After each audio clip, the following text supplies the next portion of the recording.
look like Brianna Stewart and Sabrina Ionescu has broken their silence about this massacre their team just had. The result was pure gold, as the reigning champs were completely destroyed on their home court. Following a 14-point defeat, Sabrina Ionescu and Brianna Stewart took the microphones. And they did something that startled everyone rather than offering an explanation.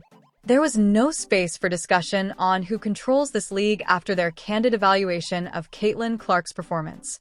Did you find the Liberty Stars' graciousness during the loss surprising, or do you believe they were simply acting politically correct after receiving education?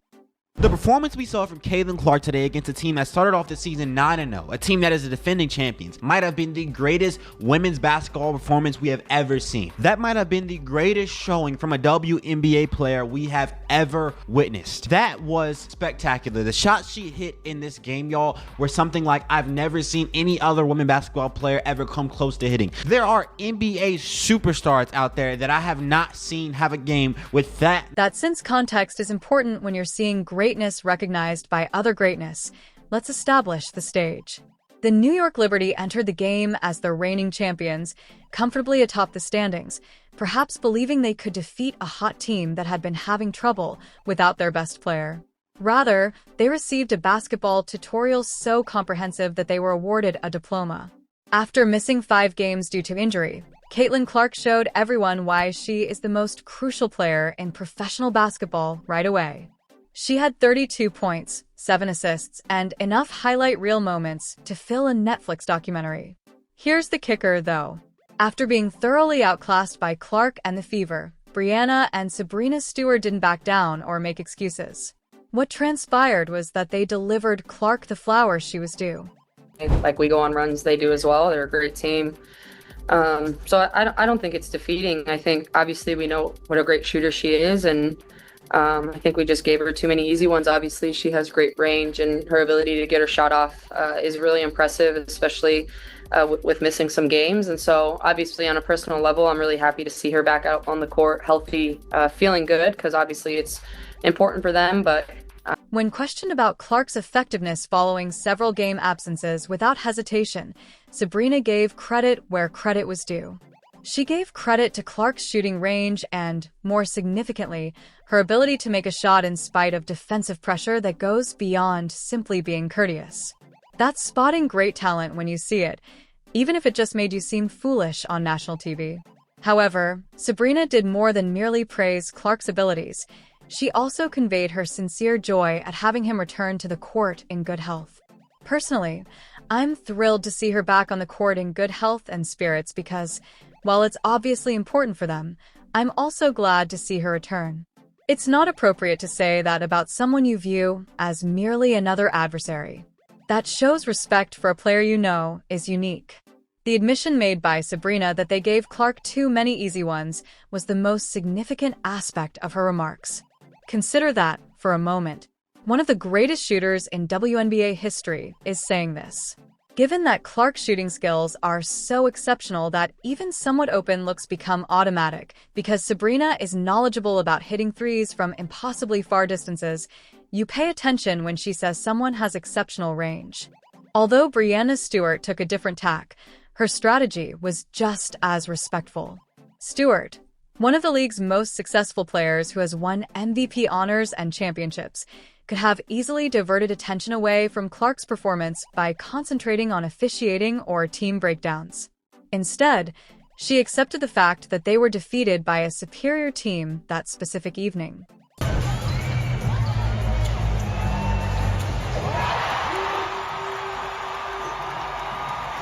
Reaction with one another. Stewie's laughing. Caitlin knows it's ridiculous. Just out there having a good time. Throughout the game, Stewart's body language spoke for itself. Stewart was watching from a distance to protect her when Clark hit that logo 3. Stewart seemed to like the picture and grinned instead of displaying annoyance or rage. That's the response of someone who realizes they just saw something exceptional, even if it meant their team suffered a setback. Moments. We got back into the game. We had that run when Stewie was guarding Caitlin Clark, but then they executed well, and we had so many breakdowns on defense, and they made shots. They really punished us on that end, making 17 threes from 35. It was just too wide open. So was simply too exposed. Accordingly, the defensive lapses Stewart mentioned were caused by Clark's gravitational pull on opposition defenses and weren't the product of haphazard errors. Teams must defend entirely differently when a single player can pull up from anywhere past half court and make it appear ordinary. The Liberty were forced to attempt protecting Clark without exposing everyone else, and they were utterly unsuccessful.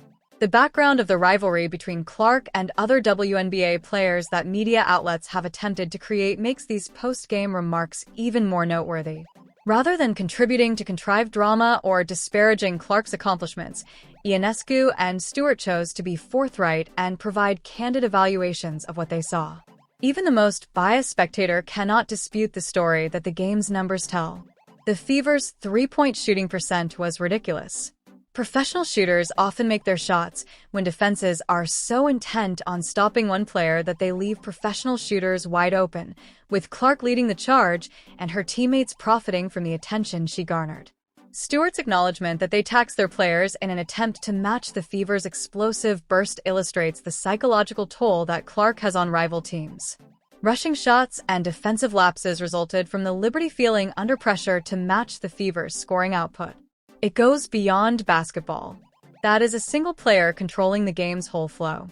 This story gained depth from the coach's point of view. Sandy Brondello admitted that the Fever played better and made their shots when it counted, and she didn't justify missing players or poor refereeing. When coaches at the championship level give praise to rival teams without reservation, you may be sure that the performance was genuine and outstanding. The Liberty's defensive stats from this game are especially terrible. They let up 102 points, 53 of which came in the first half, to a club that had been having offensive difficulties without Clark. It's more than just bad defense.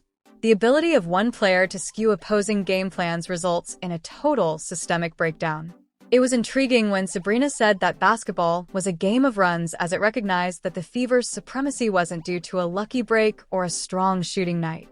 She acknowledged that Indiana successfully carried out their game plan and remained intense the entire time, that is, recognizing consistent greatness as opposed to fleeting good fortune. This game's whole plot is revealed by the shooting discrepancy. While the Liberty only made 20% of their three-point attempts, the Fever made 17 three-pointers. It's not luck. That happens when a team's best player draws so much defensive attention that everyone else becomes more threatening, improving the team's appearance. Stewart's analysis of the team's resiliency was insightful since it showed how deeply this tragedy affected their mental health. Although the Liberty take pride in being championship-level players, they acknowledged that they found it difficult to keep up with Clark's speed and skill. The Liberty's transition game statistics were especially harsh when the reigning champs are discussing the need to examine ourselves after losing to a club that was written off without their star, which speaks something about Clark's influence. When opposed to their recent difficulties in that area, the Fever produced 19 quick break possibilities. Clark's ability to quicken the tempo and provide scoring opportunities before defenses can set up is directly responsible for that. Stewart acknowledged this by pointing out how challenging it got when they were unable to establish their half-court offense and get stops. Ionescu's acknowledgement of their offensive difficulties when they are unable to transition shows how much their whole game plan was thrown off while Clark was there. Defensive stops that resulted in attacking opportunities were the cornerstone of the Liberty's identity. However, the entire structure collapses when the other side scores goals at will. Clark didn't simply outperform them with her own efforts, she also destroyed their team's idea. The discrepancy in free throws during this game made matters worse for the Liberty. They were unable to match the Fever's attacking effectiveness even though they received more foul calls. Stewart's admission that they didn't reach the rim sufficiently illustrates how driving lanes became more challenging to locate and take advantage of due to Clark's presence on the perimeter. The conversation on coaching changes was especially fascinating since it showed how the Liberty tried several defensive strategies to slow down Clark, but were unsuccessful with each one. They tried zone coverage. They made an effort to completely bar her from the ball. Nothing was successful. When coaching staffs at the championship level run out of things to say about a particular player, that player has moved beyond the realm of basketball. Because they implied that this defeat made them reevaluate their position in the league hierarchy, the steward's remarks regarding team identity and knowing who we are were telling. The Liberty went into this game as the league leaders and reigning champs, but they came away wondering if they were indeed the best team when everyone was well. These post-game emotions gain additional depth from the global viewpoint. Stewart and Ionescu have both played international basketball for their nations and are well-versed in elite basketball, because it comes from athletes who have faced the best in the world and are aware of brilliance when they see it. Their assessment of Clark's potential is given more weight. Sabrina's particular reference to Clark's ability to make her shot brought to light a distinction between proficient shooters and outstanding scorers. When the game is on the line, it's not only about making open shots, it's also about creating and making shots under pressure with defenders all over you. Throughout this game, Clark frequently displayed that skill.